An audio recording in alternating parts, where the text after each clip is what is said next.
When life changes, most men react with panic. They scramble to restore what was, clinging desperately to a structure that no longer exists. But this is the behavior of those who do not understand power. To adapt is not to surrender. It is to seize the shape of change before others do. When the world shifts, a man must shift with it, not out of weakness, but out of strength. There is no honor in holding firm to a position that no longer serves you. There is only foolishness. To adapt is to survive, but more than that, to adapt is to rule. The fox survives because it is cunning, not because it tries to make the forest behave as it once did. Men who adapt are not followers. They are silent architects of the new reality. They sense the decay of old structures and begin to carve out their influence in the new. This is not passivity, it is tactical evolution. Power belongs to those who move quickly, who abandon the corpse of yesterday and build in the dark corners where others still mourn. The delusion of permanence is a trap.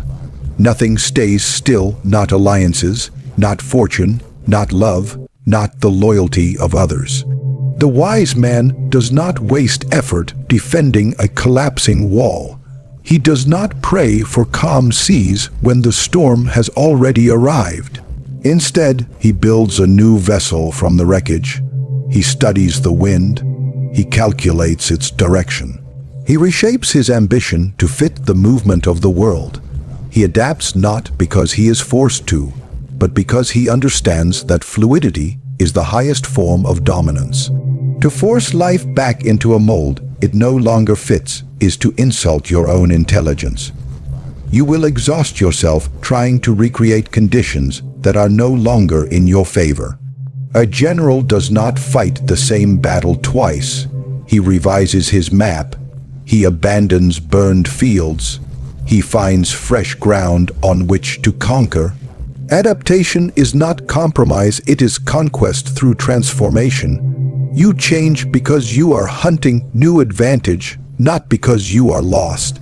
Most people react emotionally to change.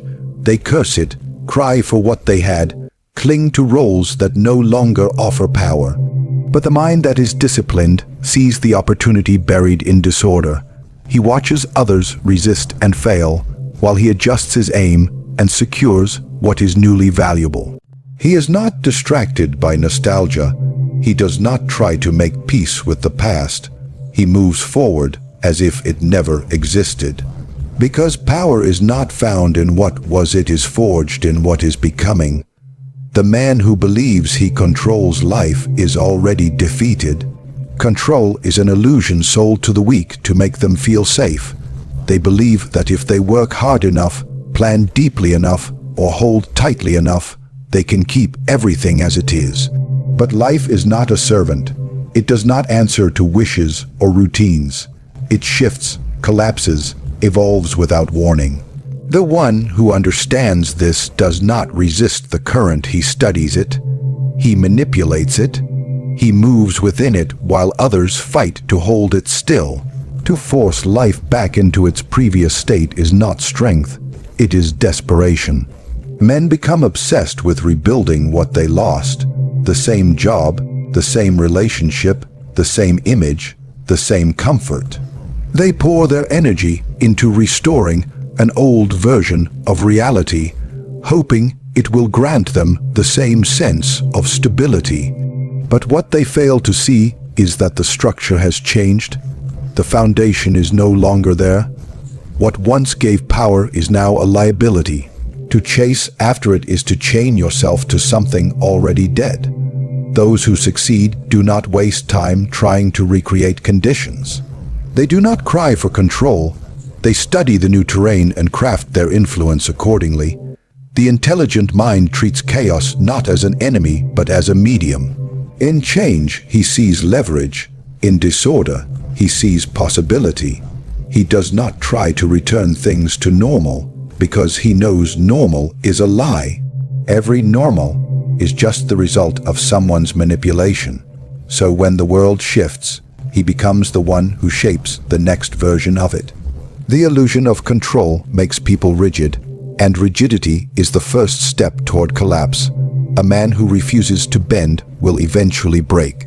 He will blame fate, others, or himself, when in truth he failed to evolve. Those who pretend to be in control of every outcome are not respected. They are predictable. Predictability is weakness in a world that thrives on the unexpected. Real power is not about having control. It is about creating control where none seems possible. It is about seeing the chaos and building strategy within it, not above it.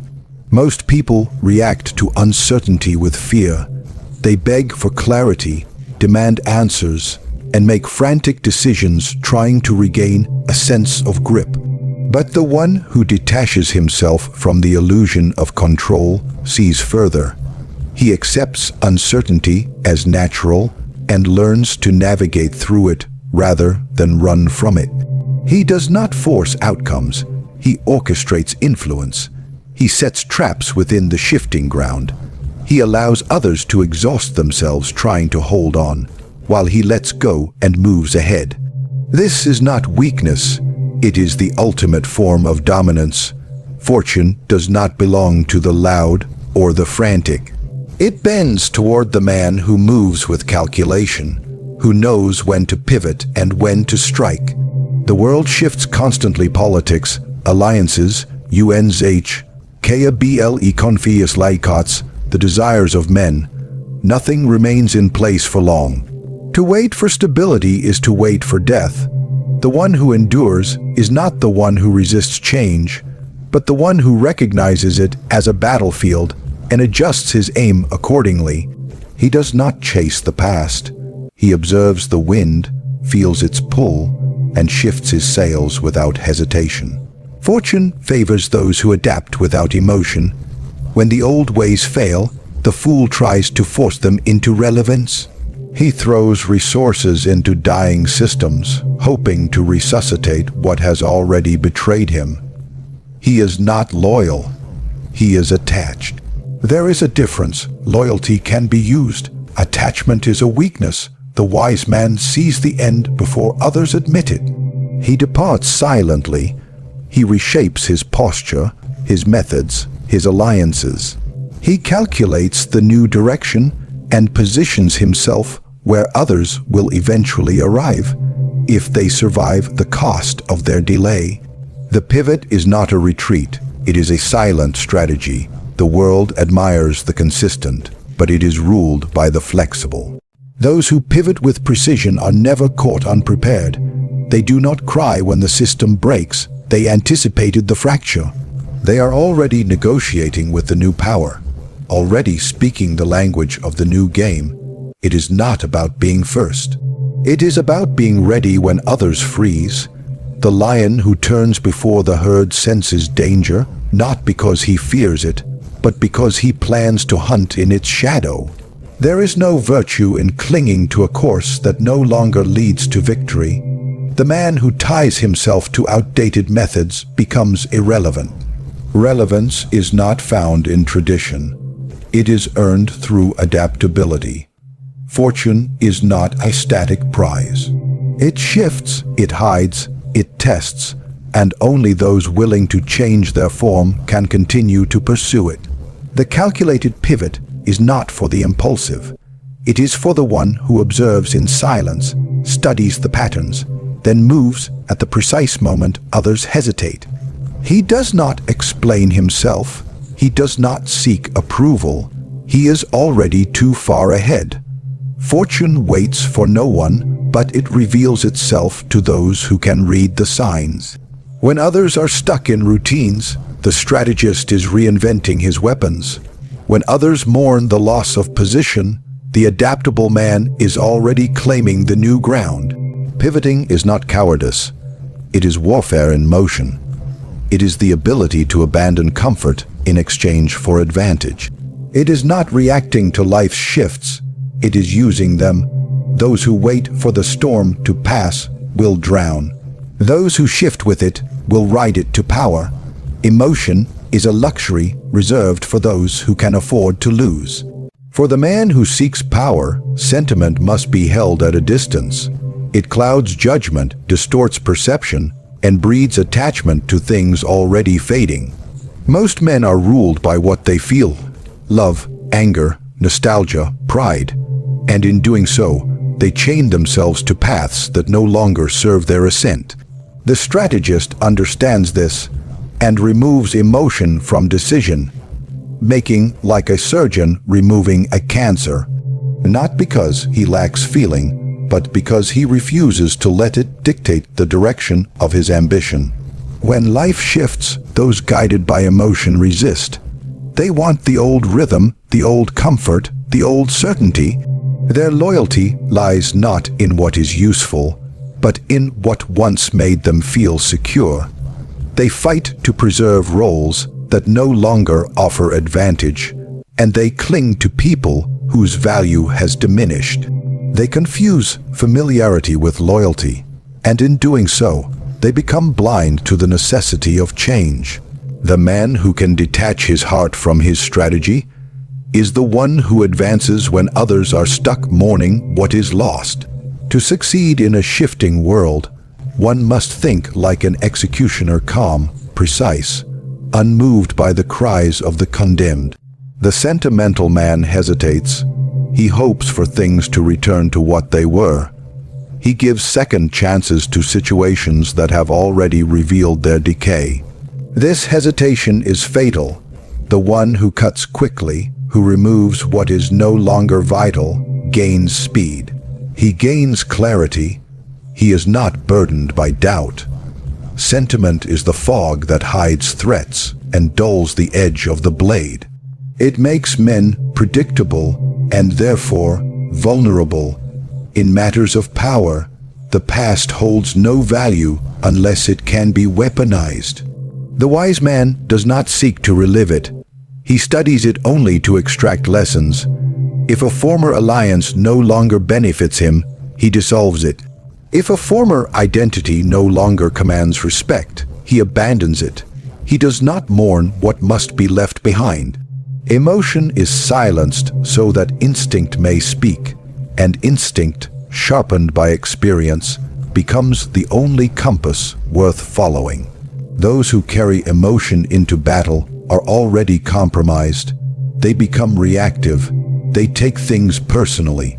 They make decisions to soothe their pride instead of secure their future.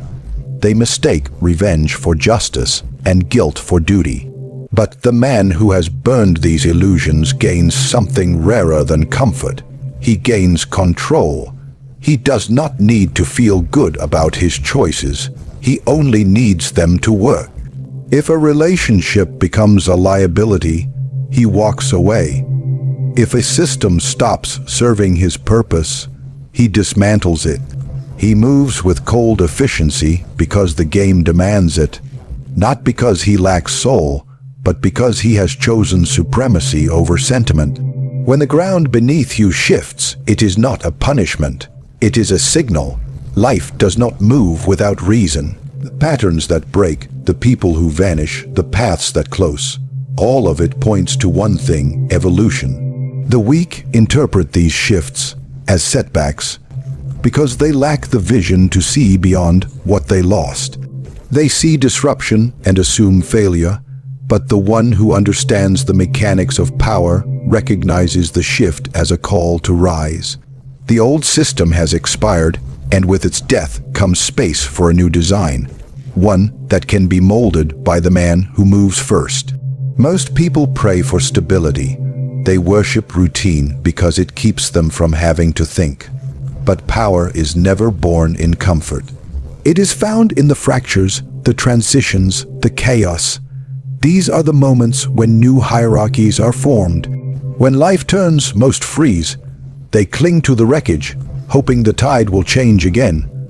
But time does not repeat itself to ease the fears of the stagnant. It favors the bold, the one who seizes the uncertainty and reshapes it into advantage. The shift is not your enemy, it is your stage. To remain still during a transformation is to make yourself obsolete. Adaptation is not a reaction, it is a calculated takeover. While others retreat, you advance. You do not ask for the rules to return. You study the new ones and bend them. The man who does this becomes the architect of the next order. He does not complain that the world has changed. He becomes the one who changes the world. He identifies where attention is moving, where control is fading, where influence can be seized, and he acts while others talk. Shifts expose the truth. They reveal who was prepared and who was pretending. Many speak of ambition, but their actions are bound by fear. When the game changes, their motivation collapses. They are not builders, they are squatters in someone else's system.